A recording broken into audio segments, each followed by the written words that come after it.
মোৰ সঞ্জিত নমো দাসৰ একাউণ্টত তাতে পইচা থৈছিলোঁ, সেই পইচাখিনি তেওঁ লৈ গৈছে ওইলে, এতিয়া নাই আৰু। মোৰ 1.5 লাখ টকা এই ছেপ্টেম্বৰ মাহতে উলিয়াই আনিছে, আজি 6 মাহ পাৰ হৈ গ'ল, এতিয়ালৈকে পইচা অহা নাই। ঘৰত গ'লে কয় ঘৰৰ মানুহে দিম বুলি, কিন্তু এতিয়ালৈকে আমি পইচা পোৱা নাই। আমাক যেনেকৈ নহওক পইচাখিনি ঘূৰাই দিব লাগে, আমি সেইটোৱে বিচাৰোঁ।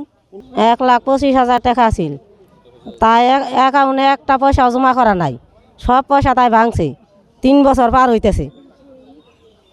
আমার আছিল 1,41,000, সঞ্জিতর তাতে ব্যাংক আছিল, সঞ্জিত নমো দাসের তাতে জমা হয়েছিল। খালি ঘরত যাই কয় বলে দিম আর নে দেয়, সব মাকে অ্যাকাউন্টের পৰা খালি করে দিছে, আমাকে নে দেয় আর ঘুরাই খালি। আর এইবিলাক হারাইছিল 6 মাহ হয়েছে। আহি আর কয় বলে যে নাই দিম কৰি আহে, কয় বলে ল'ৰা আহিলে দিম। ল'ৰা তো ভাগ গেছে। ল'ৰা পলাইছে।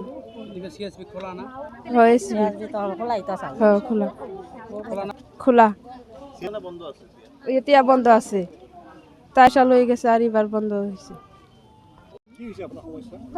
মোৰ সঞ্জিত নমো দাসৰ একাউণ্টত তাতে পইচা থৈছিলোঁ, সেই পইচাখিনি তেওঁ লৈ গৈছে ওইলে, এতিয়া নাই আৰু। মোৰ 1.5 লাখ টকা এই ছেপ্টেম্বৰ মাহতে উলিয়াই আনিছে, আজি 6 মাহ পাৰ হৈ গ'ল, এতিয়ালৈকে পইচা অহা নাই। ঘৰত গ'লে কয় ঘৰৰ মানুহে দিম বুলি, কিন্তু এতিয়ালৈকে আমি পইচা পোৱা নাই। আমাক যেনেকৈ নহওক পইচাখিনি ঘূৰাই দিব লাগে, আমি সেইটোৱে বিচাৰোঁ। 1,25,000 টাকা আছিল, তাই একাউন্টে একটা পয়সাও জমা করা নাই, সব পয়সা তাই ভাঙছে। 3 বছর পার হইতেছে। আমার আছিল 1,41,000, সঞ্জিতর তাতে ব্যাংক আছিল, সঞ্জিত নমো দাসের তাতে জমা হয়েছিল। খালি ঘরত যাই কয় বলে দিম আর নে দেয়, সব মাকে অ্যাকাউন্টের পৰা খালি করে দিছে, আমাকে নে দেয় আর ঘুরাই খালি। আর এইবিলাক হারাইছিল 6 মাহ হয়েছে। আহি আর কয় বলে যে নাই দিম কৰি আহে, কয় বলে ল'ৰা আহিলে দিম। ল'ৰা তো ভাগ গেছে। ল'ৰা পলাইছে।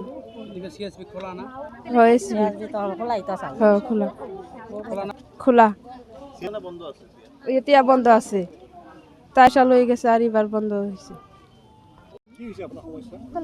মোৰ সঞ্জিত নমো দাসৰ একাউণ্টত তাতে পইচা থৈছিলোঁ, সেই পইচাখিনি তেওঁ লৈ গৈছে ওইলে, এতিয়া নাই আৰু। মোৰ 1.5 লাখ টকা এই ছেপ্টেম্বৰ মাহতে উলিয়াই আনিছে, আজি 6 মাহ পাৰ হৈ গ'ল, এতিয়ালৈকে পইচা অহা নাই। ঘৰত গ'লে কয় ঘৰৰ মানুহে দিম বুলি, কিন্তু এতিয়ালৈকে আমি পইচা পোৱা নাই। আমাক যেনেকৈ নহওক পইচাখিনি ঘূৰাই দিব লাগে, আমি সেইটোৱে বিচাৰোঁ। 1,25,000 টাকা আছিল, তাই একাউন্টে একটা পয়সাও জমা করা নাই, সব পয়সা তাই ভাঙছে। 3 বছর পার হইতেছে। আমার আছিল 1,41,000, সঞ্জিতর তাতে ব্যাংক আছিল, সঞ্জিত নমো দাসের তাতে জমা হয়েছিল। খালি ঘরত যাই কয় বলে দিম আর নে দেয়, সব মাকে অ্যাকাউন্টের পৰা খালি করে দিছে, আমাকে নে দেয় আর ঘুরাই খালি। আর এইবিলাক হারাইছিল 6 মাহ হয়েছে। আহি আর কয় বলে যে নাই দিম কৰি আহে, কয় বলে ল'ৰা আহিলে দিম। ল'ৰা তো ভাগ গেছে। ল'ৰা পলাইছে।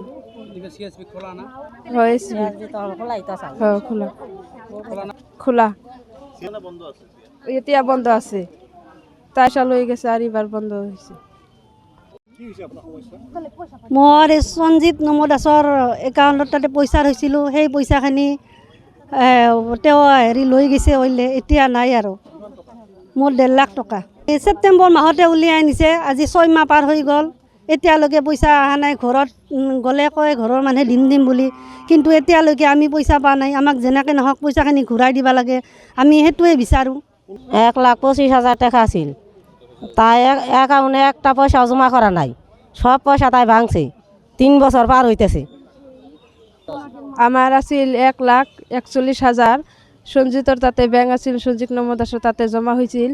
খালি ঘরত যাই কয় বলে দিম আর নে দেয়, সব মাকে অ্যাকাউন্টের পৰা খালি করে দিছে, আমাকে নে দেয় আর ঘুরাই খালি। আর এইবিলাক হারাইছিল 6 মাহ হয়েছে।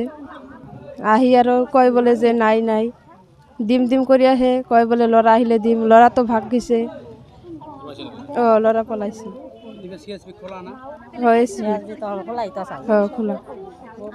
খোলা এতিয়া বন্ধ আছে, তাই চাল হৈ গেছে আৰ এবাৰ বন্ধ হয়েছে। যিকোনো খবৰৰ বাবে যোগাযোগ কৰক 7099017330 লগতে 7099017110 নম্বৰত।